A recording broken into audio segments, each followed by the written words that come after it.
திருவிளையாடற் புராணம் 2. வெள்ளை யானை சாபம் தீர்த்த படலம். ஆசிரியனை மதிக்காமல் அவதிப்பட்ட இந்திரன் மறுபடியும் ஒரு தவறு செய்துவிட்டான்.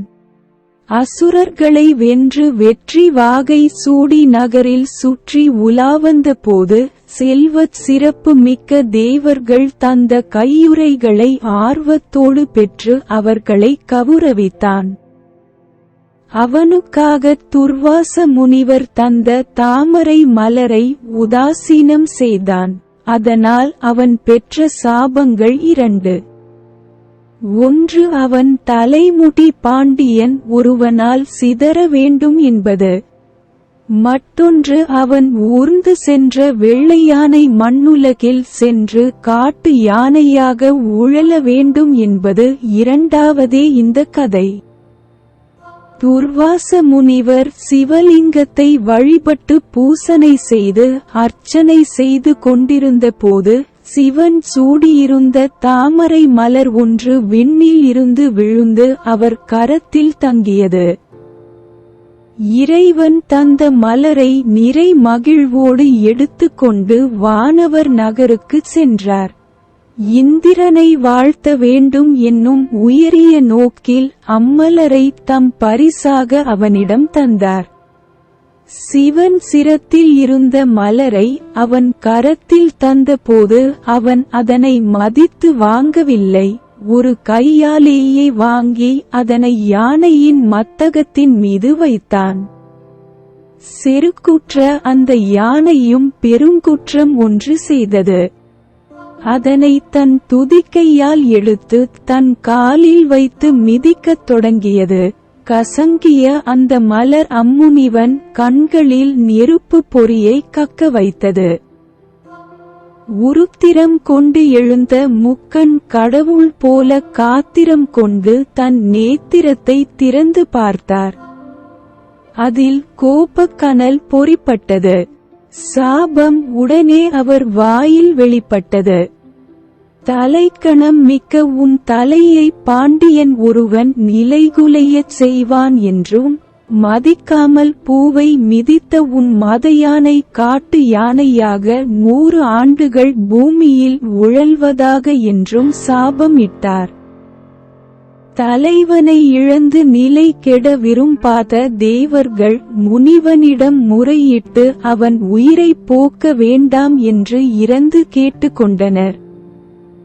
தலைக்கு வந்தது அவன் தலைமணி முடியோடு போகட்டும் என்று திருத்தி அருள் செய்தார். வெள்ளை யானை கருப்பு யானையாக மாறியது.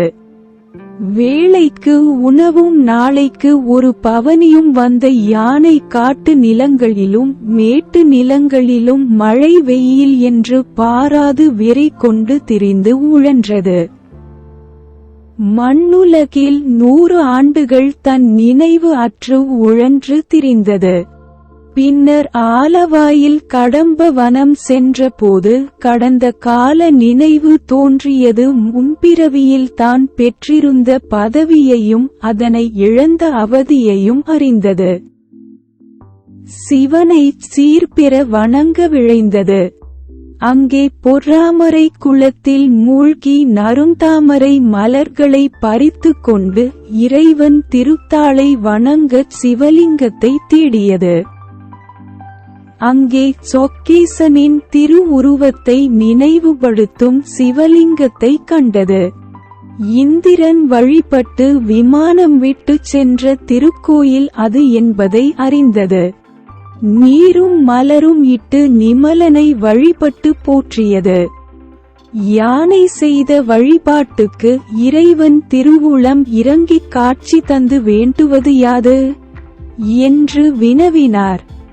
இந்திர விமானத்தை தாங்கும் 8 யானைகளோடு தானும் ஒரு சிற்பமாக அங்கு நிலைத்திருக்க வேண்டும் என வேண்டியது. அதன் கற்பனையை கேட்டு கற்பக நாட்டில் இருக்க வேண்டிய நீ கடம்ப வனத்தில் இருப்பது ஈர்ப்பது அன்று. இந்திரன் ஏறிச் செல்ல ஊர்தியின்றி அங்கே வாடுவான். அவனை நாடிச் செல்வதே நீ எனக்கு செய்யும் உயர் பணியாகும். தெய்வச் சிந்தனை உயர்ந்ததுதான். எனினும் உன் கடமையை விட்டு இங்கே இருக்க நினைப்பது மடமையாகும் என்று அறிவித்தார். உடனே புறப்படுக என்று பணித்தார். இந்திரன் ஏவல் ஆட்களும் யானையை தேடி வந்து அழைத்துச் செல்ல நின்றனர். தன் ஆவல் அங்கு சில பணிகள் செய்வது என்று சொல்லி அவர்களை திருப்பி அனுப்பியது. விரைவில் அப்பணிகளைச் செய்து முடித்துவிட்டு விண்ணுலகம் வருவதாகச் செய்தி சொல்லி அனுப்பியது. சிவலிங்கத்தின் மேற்கு திசையில் தீர்த்த குளம் ஒன்றை தன் கூரிய கொம்புகளால் வெட்டி தன் துதிக்கையால் மண்ணை வாரிப் போட்டு அழகிய கரை அமைத்து கட்டி முடித்தது. அதன் அருகே சிவனுக்கு ஒரு ஆலயமும் விநாயகர்க்கு ஒரு கோயிலும் அமைத்து வைத்தது. அதன் பின்னர் கிழக்கு பக்கம் ஐராவதம் என்ற பெயரில் ஒரு நகரை உண்டாக்கி அங்கும் தன் தலைவன் பெயரால் இந்திரேச்சுவரம் என்ற சிவன் கோயில் ஒன்று நிறுவியது. அது வைகையின் தென்கரையில் உள்ளது. இவ்விரு பணிகளையும் செய்து முடித்து இந்திரன் அழைப்பை ஏற்று தன் சொந்த நகருக்கு திரும்பிச் சென்றது.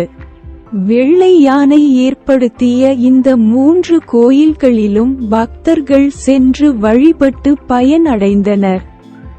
யானை வெட்டிய குளத்தில் நீராடி மேற்கே உள்ள சிவாலயத்துக்குச் சென்று வழிபட்டு பின் கிழக்கே சென்று யானை சென்ற வழியை வைகையை அடைந்து அதில் நீராடி இந்திரேச்சுரவரையும் வழிபட்டு பயன் அடைந்தனர். இந்திரன் கண்டெடுத்த விமானம் எழுப்பிய திருக்கோயில், அதனை அடுத்து யானை எடுத்த கோயில்கள் மக்களை ஈர்த்தன.